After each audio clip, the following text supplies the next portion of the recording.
ಪ್ರೀತಿಯುಳ್ಳ ದೇವಜನರೇ, ನಿಮ್ಮೆಲ್ಲರಿಗೂ ಯೇಸು ಕ್ರಿಸ್ತನ ಶ್ರೇಷ್ಠವಾದ ನಾಮದಲ್ಲಿ ವಂದನೆಗಳು. ಶಾಲೋಮ್, ನಿಮಗೆ ಸಮಾಧಾನವಾಗಲಿ. ಈ ದಿನ ದೇವರ ವಾಕ್ಯದ ಧ್ಯಾನಕ್ಕಾಗಿರುವಂಥ ವಿಷಯ ಜಯವುಳ್ಳ ಕ್ರೈಸ್ತ ಜೀವಿತ. ಅದಕ್ಕೆ ಆಧಾರವಾಗಿ ಎಫೆಸ ಬರೆದ ಪತ್ರಿಕೆ 6ನೇ ಅಧ್ಯಾಯ 12ನೇ ವಚನ. ನಾವು ಹೋರಾಡುವುದು ಮನುಷ್ಯ ಮಾತ್ರದವರ ಸಂಗಡವಲ್ಲ, ರಾಜ್ಯತ್ವಗಳ ಮೇಲೆಯೂ ಅಧಿಕಾರಿಗಳ ಮೇಲೆಯೂ ಈ ಅಂಧಕಾರದ ಲೋಕಾಧಿಪತಿಗಳ ಮೇಲೆಯೂ ಆಕಾಶ ಮಂಡಲದಲ್ಲಿರುವ ದುರಾತ್ಮಗಳ ಸೇನೆಯ ಮೇಲೆಯೂ ನಾವು ಹೋರಾಡುವವರಾಗಿದ್ದೇವೆ. ಪ್ರತಿಯೊಬ್ಬ ಕ್ರೈಸ್ತನಿಗೆ ವಿರೋಧವಾಗಿ 3 ಶಕ್ತಿಗಳು ಹೋರಾಡುತ್ತದೆ. 1 ಲೋಕ, 2 ಶರೀರದಾಸೆ, 3 ಸೈತಾನನು. ಈ 3 ಕಾರ್ಯಗಳ ಮೇಲೆ ಜಯ ಹೊಂದುವುದು ಒಬ್ಬ ಕ್ರೈಸ್ತನ ಉದ್ದೇಶವಾಗಿರಬೇಕು. ಒಬ್ಬ ಮನುಷ್ಯನಿಗೆ ಮತ್ತೊಬ್ಬ ದೇವರ ಮಗುವಾದ ಕ್ರೈಸ್ತ ಜೀವಿತಕ್ಕೆ ಅಶುದ್ಧಾತ್ಮಗಳು, ಸೈತಾನನ ಸೈನ್ಯಗಳು ವಿರೋಧವಾಗಿ ಎಡಬಿಡದೆ ಹೋರಾಡಿಕೊಂಡೇ ಇರುತ್ತದೆ. ನಮಗೆ ಹೋರಾಟವಿದೆ ಎಂಬುದಾಗಿ ಅಪೊಸ್ತಲ ಪೌಲನು ಎಫೆಸ ಬರೆದ ಪತ್ರಿಕೆ 6ನೇ ಅಧ್ಯಾಯ 12ನೇ ವಚನದಲ್ಲಿ ಹೇಳುತ್ತಿದ್ದಾನೆ. ನಾವು ಹೋರಾಡುವುದು ಮನುಷ್ಯ ಮಾತ್ರ ಸಂಗಡ ಅಲ್ಲಂತೆ, ಮನುಷ್ಯರ ಜೊತೆ ನಮಗೆ ಹೋರಾಟ ಇಲ್ಲ ಅಂತೆ. ಆಕಾಶ ಮಂಡಲದಲ್ಲಿರುವ ದುರಾತ್ಮಗಳ ಮೇಲೆ, ಲೋಕಾಧಿಪತಿ ಮೇಲೆ, ಲೋಕಾಧಿಪತಿ ಯಾರು? ಸೈತಾನನ, ಅವನ ಮೇಲೆ ನಾವು ಹೋರಾಡುವವರಾಗಿದ್ದೇವೆ ಅಂತೆ. ನೋಡ್ರಿ, ಜೀವಿತವನ್ನು ನಂಬಿಕೆಯಿಂದ ಆರಂಭಿಸಬೇಕಾದ್ರೆ ಸೈತಾನನನ್ನು ನೀನು ಎದುರಿಸಿ ನಿಲ್ಲಬೇಕು. ಅವನು ತರುವ ಭಯದ ಆತ್ಮವನ್ನು ನೀನು ಎದುರಿಸಬೇಕು. ಆಗ ಅವನು ನಿಮ್ಮನ್ನು ಬಿಟ್ಟು ಓಡಿ ಹೋಗುತ್ತಾನೆ. ಅನೇಕರು ಸೈತಾನನ ಕುರಿತಾಗಿಯೇ ವೇದ ಪಾಠಗಳನ್ನು ಹೇಳುತ್ತಾರೆ. ಕೊನೆಯಲ್ಲಿ ಜನರ ಮನಸ್ಸಿನೊಳಗೆ ಭಯವನ್ನು ಹುಟ್ಟಿಸುತ್ತಾರೆ. ಸೈತಾನನ ಕುರಿತು ಬೋಧಿಸುವುದಕ್ಕಿಂತಲೂ ದೇವರ ಮಹಿಮೆಯ ಕುರಿತು, ದೇವರ ಶಕ್ತಿಯ ಕುರಿತು, ದೇವರ ಅದ್ಭುತ ಕಾರ್ಯಗಳ ಕುರಿತಾಗಿ ನಾವು ಜನರಿಗೆ, ದೇವ ಮಕ್ಕಳಿಗೆ ಕಲಿಸಿಕೊಡುವುದು ಉತ್ತಮವಾದದ್ದು. ನೋಡ್ರಿ, ಒಂದು ಕತ್ತಲೆ ಇದೆ ಅಂತ ಹೇಳಿದ್ರೆ ಆ ಕತ್ತಲೆಯನ್ನು ಕೋಲಿನಿಂದ ಹೊಡೆದೋಡಿಸಲು ಆಗುವುದಿಲ್ಲ. ಆ ಕತ್ತಲೆಯನ್ನು ಓಡಿಸಬೇಕಾದ್ರೆ ಸ್ತೋತ್ರ, ಅದಕ್ಕೆ ಒಂದು ಚಿಕ್ಕ ಬೆಳಕು ಹಚ್ಚಿದರೆ, ಒಂದು ಚಿಕ್ಕ ಸ್ವಿಚ್ಚನ್ನು, ಲೈಟನ್ನು ಹಾಕಿದರೆ ಆ ಕತ್ತಲು ಓಡಿ ಹೋಗ್ತದೆ. ಅದೇ ವಿಧದಲ್ಲಿ ಸ್ತೋತ್ರ, ಈ ಕರ್ತನಾದ ಯೇಸು ಕ್ರಿಸ್ತನು ನಮ್ಮೊಳಗಿರುವಾಗ, ಕ್ರಿಸ್ತನ ಮಹಿಮೆಯ ಬಗ್ಗೆ ಮಾತನಾಡುವಾಗ, ಯೇಸುವಿನ ಬಗ್ಗೆ ಮಾತನಾಡುವಾಗ ದುಷ್ಟ ಸೈತಾನನು ಓಡಿ ಹೋಗುತ್ತಾನೆ. ಅನೇಕರಿಗೆ ಸೈತಾನನಿಗೆ ಎಲ್ಲವೂ ತಿಳಿದಿದೆ, ನಮ್ಮ ಹೃದಯದ ಆಲೋಚನೆಗಳನ್ನು ಸಹ ಆತನು ತಿಳಿದಿದ್ದಾನೆ ಎಂದು ಬೋಧಿಸುತ್ತಾರೆ. ಆದರೆ ಅದು ತಪ್ಪ್ರಿ. ನಮ್ಮ ಹೃದಯದ ಆಲೋಚನೆಗಳು ಸೈತಾನನು ತಿಳಿಯಲಿಕ್ಕೆ ಸಾಧ್ಯನೇ ಇಲ್ಲ. ಅವನು ನಮ್ಮ ಹೃದಯದಲ್ಲಿ ಭಯವನ್ನು ಹುಟ್ಟಿಸಿ, ಅವಿಶ್ವಾಸವನ್ನು ಎಬ್ಬಿಸಿ ನಾವು ಏನು ಮಾಡುತ್ತೇವೆ ಎಂಬುದನ್ನು ಗಮನಿಸುತ್ತಿರುತ್ತಾನೆ ವಿನಃ ಅವನು ನಮ್ಮ ಹೃದಯದ ಆಲೋಚನೆಯನ್ನು ಗ್ರಹಿಸಲು ಆಗುವುದಿಲ್ಲ. ನೋಡ್ರಿ, ಭವಿಷ್ಯತ್ತಿನ ಕುರಿತು ಸಹ ಅವನಿಗೆ ಏನು ತಿಳಿಯದು. ಯೋಬನನ್ನು ಸೈತಾನನು ಶೋಧಿಸಿದನು. ಮುಂದೆ ಏನು ನಡೀತದೆ ಎಂಬುದಾಗಿ ಸೈತಾನಿಗೆ ಗೊತ್ತಿಲ್ಲ.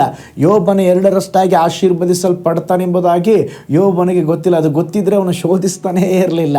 ಆದರೆ ಭವಿಷ್ಯದ ಬಗ್ಗೆ ಅವನಿಗೆ ಗೊತ್ತಿಲ್ಲರೇ.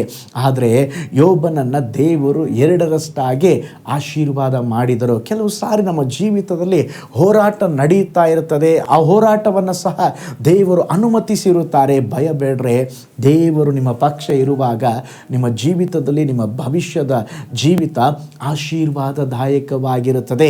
ಸೈತಾನನು ಎಲ್ಲವನ್ನ ಬಲ್ಲವನಲ್ಲ, ಎಲ್ಲ ಸ್ಥಳಗಳಲ್ಲಿ ಇರುವವನಲ್ಲ, ಎಲ್ಲವನ್ನ ಹೊಂದಿರುವವನೂ ಅಲ್ಲ. ಆದುದರಿಂದ ಈ ಸತ್ಯವನ್ನು ಮೊದಲು ನೀವು ತಿಳಿದುಕೊಂಡು ಸ್ತೋತ್ರ ಜೀವಿಸುವುದಾದರೆ ಸೈತಾನನು ನಿನ್ನ ಬಳಿ ಬರುವುದೇ ಇಲ್ಲ. ಸೈತಾನನು ಯಾವ ವಿಧದಲ್ಲಿ ನಿನ್ನೆದುರಿಗೆ ನಿಲ್ಲುವುದೇ ಇಲ್ಲ. ಮೊದಲು ನೀವು ಸತ್ಯವನ್ನು ತಿಳ್ಕೋಬೇಕ್ರಿ. ಸತ್ಯ ನಿಮ್ಮನ್ನು ಬಿಡುಗಡೆ ಮಾಡುತ್ತದೆ. ಒಂದು ನಡೆದ ಸಂಭವವನ್ನು ನಿಮ್ಮೊಂದಿಗೆ ಹಂಚಿಕೊಳ್ಳುತ್ತೇನೆ. 2ನೇ ಮಹಾಯುದ್ಧವು ನಡೆದಾಗ ಜಪಾನಿನ ದಳಪತಿಯು ಅಮೆರಿಕ ಸೈನ್ಯದವರಿಗೆ ಶರಣಾದನು. ಈ ಸೋಲನ್ನು ಒಪ್ಪಿಕೊಳ್ಳುವುದಕ್ಕಾಗಿ ಒಂದು ಬಹಿರಂಗ ಕೂಟವನ್ನು ಏರ್ಪಡಿಸಿದನು. ಆ ಕೂಟಕ್ಕೆ ಜಪಾನಿನ ದಳಪತಿಯಾದಂಥ ಆ ವ್ಯಕ್ತಿಯು ತನ್ನ ಮಿಲಿಟರಿ ಉಡುಪನ್ನು ತೊಟ್ಟು, ಮೆಡಲ್ಗಳನ್ನು ಹಾಕಿಕೊಂಡು ಆಯುಧಗಳೊಡನೆ ನಡೆದು ಬಂದನು. ಆದರೆ ಅವನ ತಲೆಯು ತಗ್ಗಿಸಲ್ಪಟ್ಟಿತು. ಅವನ ಎದುರಿನಲ್ಲಿ ಅಮೆರಿಕ ಸೇನಾಧಿಪತಿಯು ಒಂದು ವೀರ ನಡೆಯಿಂದ ನಡೆಯುವ ಹಾಗೆ ಬಂದನು. ಇಬ್ಬರು ಒಬ್ಬರನ್ನೊಬ್ಬರು ಸಂಧಿಸಿದರು. ಆ ಸಮಯದಲ್ಲಿ ಅಮೆರಿಕ ಯುದ್ಧ ದಳಪತಿಯು ಅವನ ಹತ್ತಿರ ಈ ಜಪಾನ್ ದಳಪತಿಯ ಒಂದೊಂದು ಆಯುಧಗಳನ್ನು ಬೀಸಿ ಎಸೆದು ಆ ಯುದ್ಧದ ವಸ್ತ್ರಗಳನ್ನು ಕಿತ್ತು ಹಾಕಿದನು. ಅವನೊಬ್ಬ ಸಾಧಾರಣ ಮನುಷ್ಯನ ಹಾಗೆ ಆದನು. ಮಾತ್ರವಲ್ಲ, ಆ ಜಪಾನಿನ ಯುದ್ಧ ದಳಪತಿಯು ತನ್ನ ಕೋಣೆಯಲ್ಲಿ ತೂಗು ಹಾಕಿದ್ದ ಖಡ್ಗವನ್ನು ತೆಗೆದು ಅವನಿಗೆ ಸಾಷ್ಟಾಂಗ ನಮಿಸಿ ಅದನ್ನು ಅಮೆರಿಕದ ದಳಪತಿಗೆ ಕೊಟ್ಟನು. ನೋಡ್ರಿ, ಈ ಸೋಲು ದಳಪತಿಯ ಸೋಲು ಮಾತ್ರವಲ್ಲ, ಇಡೀ ಜಪಾನಿನ ವೀರರ ಸೋಲಾಗಿತ್ತು. ಇಡೀ ಜಪಾನ್ ದೇಶದ ಸರ್ಕಾರದ ಸೋಲಾಗಿತ್ತು. ಜಪಾನ್ ದೇಶದಲ್ಲಿ ಜೀವಿಸಿದ ಎಲ್ಲ ಜನರ ಸೋಲಾಗಿತ್ತು. ಅದೇ ವಿಧದಲ್ಲಿ ಜಯಶಾಲಿಯಾದ ಯೇಸು ಕ್ರಿಸ್ತನು ಕಲ್ವಾರಿಯ ಶಿಲುಬೆಯಲ್ಲೇ ನಮಗಾಗಿ ಜಯವನ್ನು ಹೊಂದಿದ್ದಾರೆ. ಸೈತಾನನು ಅವನ ಸೈನಿಕರು ಪೂರ್ತಿಯಾಗಿ ಸೋಲಿಸಲ್ಪಟ್ಟಿದ್ದಾರೆ. ಕರ್ತನು ದೊರೆತನವನ್ನು ಅಧಿಕಾರವನ್ನು ಕಿತ್ತುಕೊಂಡಿದ್ದಾರೆ. ಯೇಸು ಸ್ವಾಮಿ ಮಹಿಮೆಯುಳ್ಳವನಾಗಿ ಸತ್ತವರೊಳಗಿಂದ ಎಬ್ಬಿಸಲ್ಪಟ್ಟಾಗ ಸೈತಾನನ ಅಧಿಕಾರ ಬಿದ್ದು ಹೋಯಿತು. ಕರ್ತನು ಜಯ ಹೊಂದಿದರು. ಆದುದರಿಂದ ನೋಡಿ, ಅಮೆರಿಕ ದೇಶದ ದಳಪತಿಯ ಜಯ ಆ ದೇಶದ ಜಯವಾಯಿತು. ಜಪಾನಿನ ಆ ದಳಪತಿಯ ಸೋಲು ಜಪಾನಿನ ಸೋಲಾಗಿತ್ತು. ಅದೇ ವಿಧದಲ್ಲಿ ಕ್ರಿಸ್ತನ ಜಯ ನಮಗೆ ಜಯವಾಗಿದೆ. ನಾವು ಸೋತವರಲ್ಲ. ಹಲ್ಲೆಲೂಯಾ, ನಾವು ಜಯಶಾಲಿಗಳಾಗಿದ್ದೇವೆ. ಓ ಸ್ತೋತ್ರ. ಯೇಸುವನ್ನು ನಂಬಿ ನಾವು ಜೀವಿಸುವಂಥ ನಾವುಗಳು ಅದನ್ನು ನಂಬಿದರೆ ಆ ಜಯವು ನಮ್ಮದಾಗುತ್ತದೆ. ನಾವು ಜಯ ಹೊಂದುವುದಕ್ಕಾಗಿ ಯೇಸು ಸ್ವಾಮಿ ಶಿಲುಬೆಯಲ್ಲಿ ಶ್ರಮೆಯನ್ನು ಅನುಭವಿಸಿದರು. ನಾವು ಜಯ ಹೊಂದುವುದಕ್ಕಾಗಿ ಅವರು ಭಾರವಾದ ಶಿಲುಬೆಯನ್ನು ಹೊತ್ತುಕೊಂಡು ನಡೆದರು. ನಾವು ಜಯವನ್ನು ಹೊಂದುವುದಕ್ಕಾಗಿ ಅವರು ಕೈಕಾಲುಗಳಲ್ಲಿ ಮೊಳೆಗಳನ್ನು ಹೊಡೆದುಕೊಂಡರು. ಸ್ತೋತ್ರ. ಅವರು ಜಯವನ್ನು ನಮಗೆ ಕೊಟ್ಟಿದ್ದಾರೆ. ಆ ಜಯವನ್ನು ನಾವು ತಿಳಿದುಕೊಂಡು, ಆ ಅಧಿಕಾರವನ್ನು ತಿಳಿದುಕೊಂಡು ಸೈತಾನನ ಕ್ರಿಯೆಗಳಿಗೆ ಅಂಜಬೇಡ್ರಿ. ಹಲ್ಲೆಲೂಯಾ. ಸೈತಾನನ ಶಿಲುಬೆಯ ಯುದ್ಧದಲ್ಲಿ ಸೋತು ಹೋದ ಹಾಗೆ ಅದುವರೆಗೂ ಅವನ ಕೈಗಳಲ್ಲಿದ್ದ ಲೋಕದ ಅಧಿಕಾರವು ಕ್ರಿಸ್ತನ ಕೈಗಳಿಗೆ ಬಂದಿತು. ಪ್ರೀತಿಯ ದೇವ ಮಕ್ಕಳೇ, ಆದಾಮ ಹವ್ವಳು ಮಾಡಿದ ಪಾಪದ ನಿಮಿತ್ತ ಮಾನವ ಕುಲವು ಸೈತಾನನ ಬಂಧನದಲ್ಲಿತ್ತು.